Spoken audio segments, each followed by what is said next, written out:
Emmanuel Combe. Alors, j'aimerais avoir votre avis d'abord sur l'opportunité. Il y a une sorte de consensus. Oui. Hein. Et c'est même. J'ai même vu mon camarade Jean-Marc Vittori des Échos écrire hier sur Twitter quand tous les économistes disent tous qu'il faut faire ça et sont tous unanimes, c'est là où je commence à m'inquiéter. Ouais. Et nous, on est en plus en France en train d'examiner cette loi, alors un peu picrocolline par rapport à une taxe carbone aux frontières de l'Europe.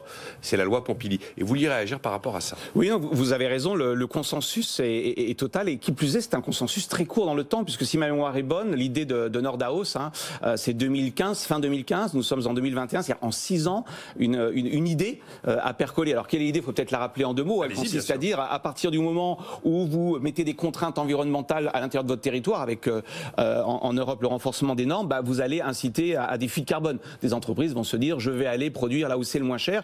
Et donc, pour éviter ce phénomène qu'on appelle en économie classiquement de passagers clandestins, vous avez intérêt en quelque sorte à pénaliser les importations de ceux qui ne respectent pas les mêmes règles que vous.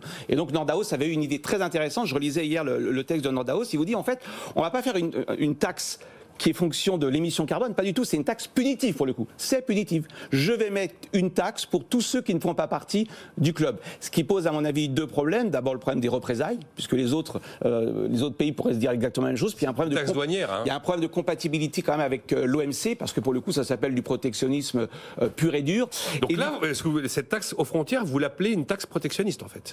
Dans la version initiale de Nordhaus, c'est une taxe protectionniste. Celle qui est proposée par les députés est un peu différente. Elle consiste à dire la taxe va simplement compenser le fait que nous allons payer, enfin les entreprises en Europe vont payer des droits à polluer, ce que ne payeront pas forcément les importateurs. Et donc la taxe va simplement permettre d'avoir des conditions de concurrence loyale. En fait, la taxe vise à lutter contre le dumping environnemental. Et ça, typiquement la Chine. Exactement. Et ça, c'est pas contraire, à mon sens, aux règles de l'OMC. Quand vous lisez le préambule de l'OMC, il est bien indiqué qu'un pays peut se protéger au motif de l'argument de l'environnement. Donc on voit que cette taxe, elle est intéressante. Elle revient simplement à dire le différentiel carbone, eh bien, je vais le faire payer par les importateurs. Alors comment je vais le faire payer? Ils devront acheter, en réalité, des droits à polluer, comme les entreprises européennes devront demain acheter des droits à polluer. Ce qui est intéressant, cette taxe, c'est de l'achat obligatoire de droits à polluer pour compenser le différentiel. Vous faites un marché miroir. Vous avez un marché dans un produit. Vous avez un marché européen du droit au carbone. Vous avez vu d'ailleurs le prix a explosé. En quelques années, il doit être à 40,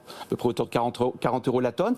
Eh bien, l'importateur aura l'obligation de faire la même chose. Alors, ce qui est intéressant, c'est que ce débat très économique, qui semble faire consensus, me semble-t-il, contraste singulièrement, mais on va y revenir, avec la manière dont on pose le débat climatique en France, où pour le coup, en tout cas c'est mon opinion, les instruments économiques sont quand même pas du tout les mêmes. Donc c'est amusant de voir que finalement, on essaye de faire par l'Europe.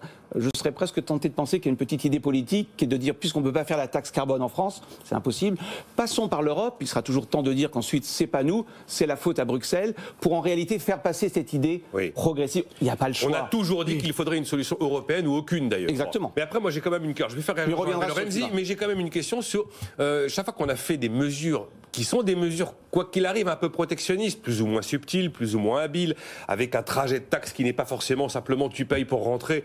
Généralement, le consommateur, il le paye à l'arrivée. Oui. Donc, alors Jean-Hervé, par rapport à cette taxe aux frontières, on en parle depuis... Moi, j'y suis évidemment très favorable et j'admire le pédagogue et l'économiste rigoureux qui est Emmanuel. Toujours. Emmanuel, toujours.